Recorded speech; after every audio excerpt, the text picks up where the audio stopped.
नमस्कार दोस्तों, जैसा कि आप सभी लोगों को पता है यह साल है 2025 और साल 2025 हमारे लिए खास है।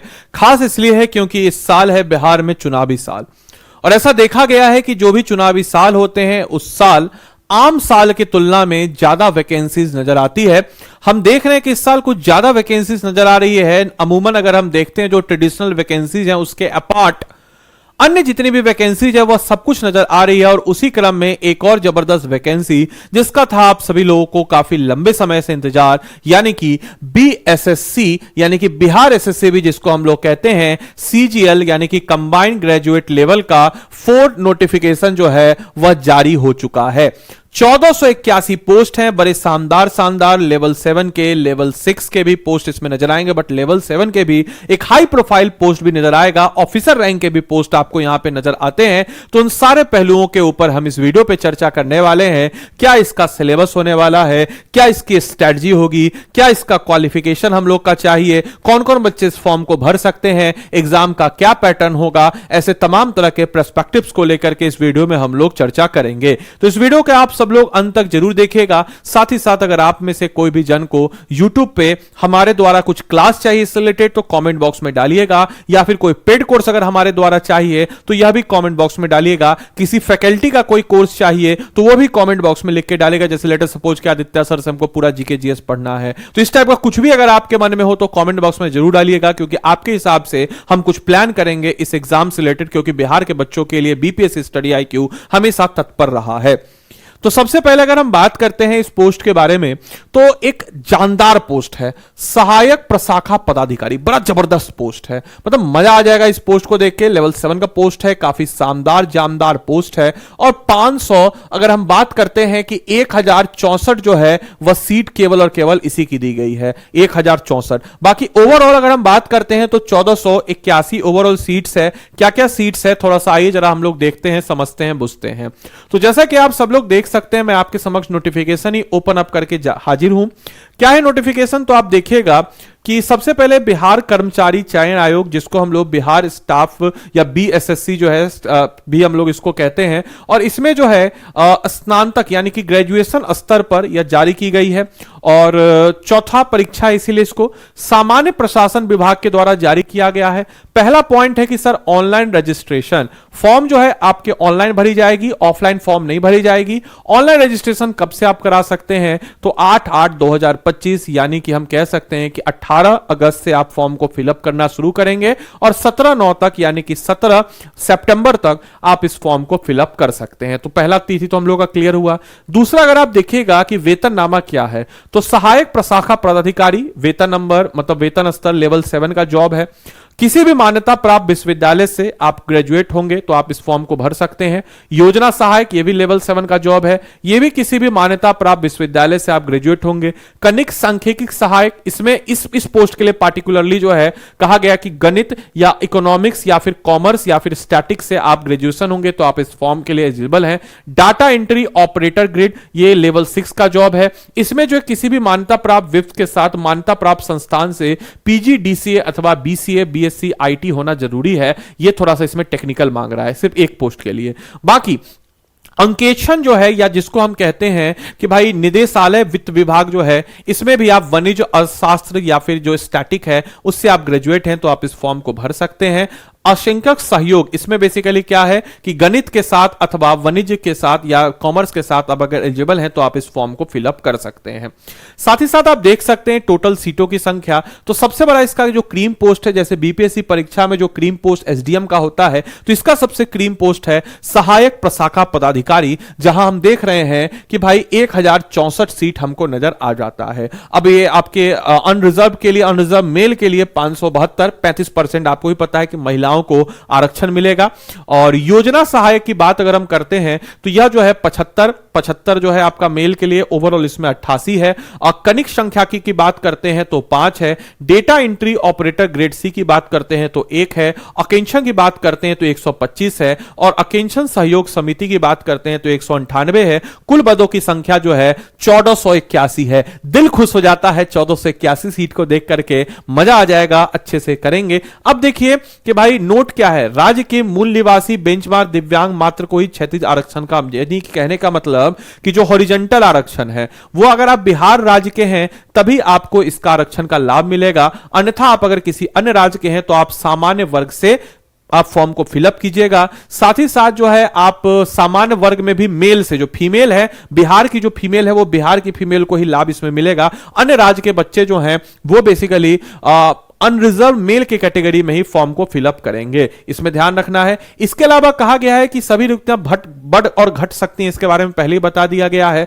साथ ही साथ अब आइए उम्र सीमा की बात करते हैं। तो उम्र सीमा की बात करते हैं तो ऐसे अभ्यर्थी, उम्र सीमा आप देखिएगा कि जो पुरुष का उम्र सीमा 37 साल कहा गया, जो अनारक्षित वर्ग का है, पुरुष और महिला जो पिछड़ा वर्ग का है 40 साल, अनारक्षित महिला 40 साल, मतलब महिला का 40 है, पुरुष का 37 है, बाकी अपने अपने कैटेगरी में थोड़ा थोड़ा रिलैक्सेशन आपको मिल रहा है, इस चीज को याद रखिएगा। उम्र का डेट कैसे लिया जाएगा, तो 1/8/2025 के आधार पर इसको डेट माना गया है, यानी कि 1 अगस्त 2025 को आपकी उम्र कितनी है उस आधार पर आप इस फॉर्म को फिलअप कर सकते हैं, इस चीज को याद रखिएगा। तो डेट वाला क्लियर हो गया। इसके अलावा जो तीसरा एस्पेक्ट है कि आयोग द्वारा जो मैट्रिकुलेशन या उसके समानांतर जो आपका जन्म तिथि होगा, जो उसमें लिखा होगा वही मान्य होगा। ऐसा नहीं कि आप कोई XYZ डॉक्यूमेंट में कुछ और जन्म तिथि है, जो आपके 10वीं क्लास के जो सर्टिफिकेट होगा या मार्कशीट होगा उसमें जो आपका जन्म तिथि होगा उसी के आधार पर आपके एज को कैलकुलेट किया जाएगा, इसको ध्यान रखना है। ठीक है, मैं एक एक पर्सपेक्टिव को आपको बताऊंगा। इसके बाद आपको यह भी बताऊंगा कि तैयारी के लिए आप कौन कौन सा किताब वगैरह लेकर के पढ़ना शुरू कर सकते हैं। अब आइए, इतना सारा चीज यहां पे हो गया, तो अब इसके बाद हम बढ़ते हैं परीक्षा की प्रकृति क्या होगी। तो परीक्षा क्या है, सब्जेक्टिव होगा या ऑब्जेक्टिव होगा? तो परीक्षा जो है ऑब्जेक्टिव होगा, यानी कि MCQ के फॉर्म में होगा। आप देख सकते हैं कि बिहार कर्मचारी चयन आयोग जो है नियमावली 2010 के 40,000 से अधिक आवेदन प्राप्त होने पर परीक्षा आयोजित की जाएगी। ये तो नॉर्मल सी बात है, इतना तो बेरोजगार लोग का कमी, 40,000 लाख फॉर्म इसका कम से कम 5 लाख से 5 लाख मिनिमम मान के चले, 5-6 लाख फॉर्म गिरेगा इसका। अधिक आवेदन प्राप्त होने पर प्रारंभिक परीक्षा एक से अधिक चरणों पर आयोजित की जा सकती है। बोल रहा है अगर अधिक आवेदन होगा तो एक से अधिक चरण पे भी होगा, यानी कि स्केलिंग, नॉर्मलाइजेशन, इस सब की बात कही जा रही है। इसके अलावा परीक्षा हेतु अगर हम लोग बात करते हैं तो परीक्षा होगी, परीक्षा के माध्यम से कोटिवार उपलब्ध रिक्तियों के 5 गुना अभ्यर्थियों को मुख्य परीक्षा, यानी कि प्रीलिम्स है फिर मेंस है, और मेंस परीक्षा जो है वो भी ऑब्जेक्टिव है। तो प्रीलिम्स परीक्षा के बाद जो मेंस परीक्षा होगी, जितना भी, जैसे मान के चलिए कि यहां पे सीट अगर मान के चलिए आपका है 1400 सीट है, तो 1400 सीट का 5 गुना बच्चा, जैसे अगर हम लोग बात करते हैं कि भाई अगर हम बात करते हैं कि सर 1481 सीट है तो इंटू 5 कर दीजिए, इतना जो बच्चा है उसको जो है बुलाया जाएगा मेंस की परीक्षा के लिए। और फिर मेंस की परीक्षा में जो 5 गुना बच्चा आएगा, फिर मेंस का फॉर्म फिलअप होगा, फिर मेंस की परीक्षा जो है आपकी यहां पे दी जाएगी। उसके बाद समान अंक प्राप्त होने वाले अभ्यर्थियों को, मान के चलिए आपका अंक टाई हो गया है, तो उस स्थिति में क्या होगा, जन्म तिथि के अनुसार अधिक उम्र वाले अभ्यर्थियों को मेधा सूची में ऊपर रखा जाएगा और कम वाले नीचे। और अगर सामान्य अंक और उम्र भी सेम हो तो अधिक के नाम के अंग्रेजी वर्णमाला A to Z के आधार पर उन्हें मेधा सूची में ऊपर रखा जाएगा। परीक्षा जो है, परीक्षा में एक पत्र सामान्य ज्ञान होगा जिसको निम्नलिखित विषय होंगे। एक पत्र होगा जिसमें सामान्य ज्ञान, सामान्य अध्ययन होगा, सामान्य विज्ञान होगा, गणित होगा, और साथ ही साथ लॉजिकल रीजनिंग होगा। मतलब कि कहा जाए तो आपका 150 नंबर का क्वेश्चन होगा, 50 नंबर का सामान्य अध्ययन, वही जो BPSC ASO का सिलेबस है, 50 नंबर का आपका होगा सामान्य अध्ययन जिसको जनरल स्टडीज हम लोग कहते हैं, सामान्य विज्ञान और गणित जो है ये आपका हो जाएगा 50 नंबर का। मानसिक क्षमता या लॉजिकल रीजनिंग की बात करते हैं तो ये भी आपका हो जाएगा 50 नंबर का। 150 नंबर का होगा। प्रत्येक सही उत्तर के लिए 4 अंक दिया जाएगा और गलत उत्तर के लिए 1 अंक आपको काटा जाएगा। मतलब 150 क्वेश्चन होगा, 150 क्वेश्चन होगा, 4 अंक का प्रत्येक क्वेश्चन होगा और गलत होने पर 1 अंक को काटा जाएगा। परीक्षा की अवधि 2 घंटा 15 मिनट की जाएगी। परीक्षा भाषा में भाषा का माध्यम हिंदी और अंग्रेजी होगा, और अगर हिंदी और अंग्रेजी के प्रश्न पत्रों में कोई भिन्न होता है तो अंग्रेजी प्रश्न को ज्यादा प्रायोरिटी पे रखा जाएगा। इसके अलावा सामान्य खंड, गणित खंड, सामान्य विज्ञान खंड, 3 सेगमेंट है। एक है रीजनिंग, एक है आपका सामान्य विज्ञान, और सामान्य विज्ञान में आपका हिस्ट्री, ज्योग्राफी सारा आ गया। जैसे कि सामान्य अध्ययन में क्या क्या है, इसकी बात अगर हम करते हैं तो वर्तमान घटनाएं, करंट, दिन प्रतिदिन की घटनाएं, साथ ही साथ ये सब जो करंट इश्यूज हैं। इसके अलावा वैज्ञानिक प्रगति, अंतरराष्ट्रीय पुरस्कार, भारतीय भाषाएं, भारत और उसके पड़ोसी देश, ज्योग्राफी वाला पोर्शन हो गया। सामान्य विज्ञान में क्या हो गया, तो भाई इसकी बात अगर हम लोग करते हैं तो भाई मैट्रिक स्तर पे पूछे गए जो सामान्य विज्ञान में भौतिक शास्त्र, फिजिक्स, केमिस्ट्री, बायोलॉजी हो गया। गया। गणित में पूछे गए तो भाई दशमलव, भिन्न संख्या, ये सब जितना है गणित में क्वेश्चन हो जाएगा। रीजनिंग की बात करते हैं तो गैर शब्दिक दोनों प्रकार के प्रश्न पूछे जा सकते हैं, यानी कि अगर हम लोग बात करते हैं इसमें कि भाई निम्न में से संबंधित यथासंभव प्रश्न पूछे जा सकते हैं और इसमें सारी चीजें होंगी। मुख्य परीक्षा के लिए 2 प्रश्न होंगे। कौन कौन? हिंदी, जो कि बेसिकली जो मुख्य परीक्षा में 2 प्रश्न होगा, एक हिंदी होगा। हिंदी में क्वालिफाइंग नेचर होता है, मुख्य परीक्षा में 5 गुना बच्चों को बुलाया जाएगा। हिंदी का क्वालिफाइंग नेचर होता है, यानी कि आपको इसमें से 30% नंबर लाना होगा, उसका मार्क्स आपके मेरिट में नहीं जुड़ा जाएगा। इसके अलावा मेंस परीक्षा में सामान्य अध्ययन, जनरल स्टडीज है, सामान्य विज्ञान, गणित है, कॉम्प्रिहेंसिव लॉजिकल रीजनिंग है, वही सेम सिलेबस आपके मेंस का भी है।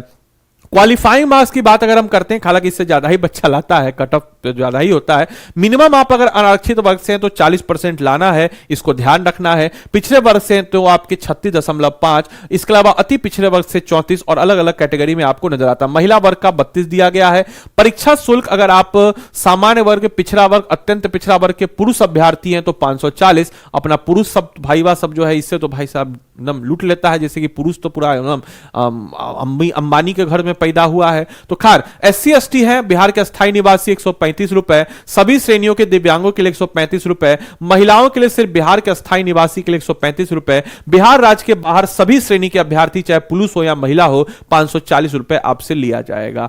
ऑनलाइन रजिस्ट्रेशन के पश्चात जो है ऑनलाइन पेमेंट के माध्यम से दिनांक 18/8/2025 से 17/9 के बीच में आप फॉर्म को फिलअप कर सकते हैं। आरक्षण जो है, जो नियमावली है, अस्थायी पता ही आरक्षण के प्रयोजन के लिए अस्थायी निवास अनुमान्य होगा। उक्त आरक्षण के लिए उम्मीदवार को अस्थायी आवासीय प्रमाण पत्र प्रस्तुत करना अनिवार्य होगा। साथ ही साथ आपको बताते चले, आरक्षण का दावा करने वाली जो विवादित महिला है उसके लिए कहा गया है जाति क्रीमी लेयर रहित प्रमाण पत्र उनके पिता के नाम एवं पता के निर्गत होना चाहिए, ना कि उनके पति के नाम से। जैसे मानिए चले आप हैं, आपका ब्याह हो गया है मान के चलिए झारखंड में, तो क्या आप ले सकते हैं? तो आपके जो पिता है उनके नाम के आधार पर आप इसका ले सकते हैं। आरक्षण का दावा करने वाले सभी उम्मीदवार अपनी जाति के अनुरूप जो है पूर्ण रूप से संतुष्ट होने के पश्चात ही आरक्षण कोटन का दाइएगा, क्योंकि बाद में इसको सही करने का शायद ना दे, इस चीज के बारे में बता है। आरक्षण त्रुटि होने पर आरक्षण का दावा मान्य नहीं होगा और सामान्य श्रेणी में ही उसको माना जाएगा, इस चीज को ध्यान रखना है। इसके बाद अगर हम बात करते हैं तो ये सारी चीजें हमारे समक्ष हो गई है, सिलेबस हम लोगों ने देख लिया है, समझ लिया है, बुझ लिया है।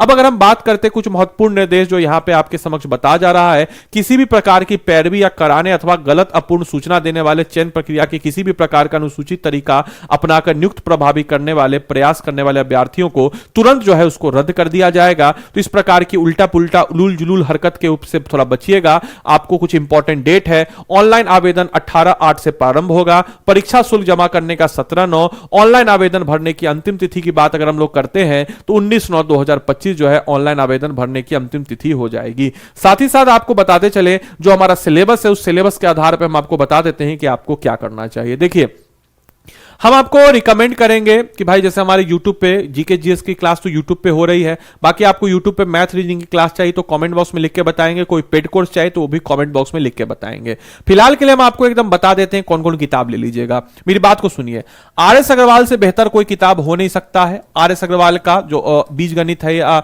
जो अर्थमेटिक है उसका ले लीजिएगा। रीजनिंग का हम आपको रिकमेंड करेंगे, किरण पब्लिकेशन का रीजनिंग का किताब आता है, इसको खरीद लीजिएगा, जो बहुत सारा इतना मोटा वाला आता है उसको खरीद लीजिएगा। और जीके जीएस के लिए, जनरल साइंस के लिए हम आपको रिकमेंड करेंगे घटना चक्र ले लीजिएगा, और जीके जीएस के लिए एक आप क्राउन या लूसेंट दोनों में से कोई एक रखिएगा, कोई वन लाइनर किताब रखिएगा। और यूट्यूब वगैरह पे एमसीक्यू वगैरह होते रहता है, उससे आप लेकर के अपनी तैयारी को कीजिएगा तो आपकी तैयारी हो जाएगी। इतना करके रखिए। मॉक टेस्ट वगैरह जो है अगर आप बोलेगा तो हम लोग ले आएंगे पेड के रूप में भी, या फिर यूट्यूब पे अगर कुछ आप चाहते हैं हम लोग से तो यूट्यूब पे लिमिटेड चीजें हो सकती है, लेकिन आपको पेड केस वाकई में चाहिए, वाकई में अगर आप सीरियस है तो हम लोग पेड कोर्स का हम लोग अगर कहिएगा तो ले आएंगे। अन्यथा आपकी इच्छा है यूट्यूब पे चाहिएगा तो यूट्यूब पे उतना रेगुलर नहीं हो पाएगा, लेकिन जो ऐसा आपकी इच्छा हो, क्योंकि चैनल आपका है, आप इस चैनल को मिलकर बनाए हैं, तो जैसा आप चाहें, जो आपकी इच्छा हो, आप अपने हिसाब से इस चीज को कर सकते हैं। और चैनल को जरूर सब्सक्राइब कर लीजिएगा इस प्रकार के इंफॉर्मेशन के लिए, और जो भी चीजें चाहिए, जैसी भी चीजें चाहिए, क्योंकि ये चैनल आप ही का है, आप लोग जैसा बोलेगा सर पेड कोर्स चाहिए, सर आप जीके जीएस का एक अपना लॉन्च कर दीजिए सिर्फ, जिसमें जीके जीएस जनरल साइंस सब हो जाए एमसीक्यू के फॉर्म में, या फिर सर मैथ रीजनिंग सबके साथ कंबाइन कीजिए। तो जैसा आपको चाहिए वैसा आप बता दीजिएगा, हम लोग आप लोग के समक्ष आ जाएंगे और आपके हिसाब से आपके लायक आपको हम कोर्स बना देंगे। कितना में चाहिए, क्या प्राइसिंग होगा, जो भी सारा चीज है आप डिसाइड कीजिए कमेंट बॉक्स में। आज इस वीडियो में हम आपके ऊपर छोड़ दिए हैं। तो मिलते हैं हम लोग अगले सेशन में। चैनल को सब्सक्राइब कर दीजिएगा। तब तक के लिए सारे बच्चों को bye bye, take care, thank you and thanks for watching this session. Thank you.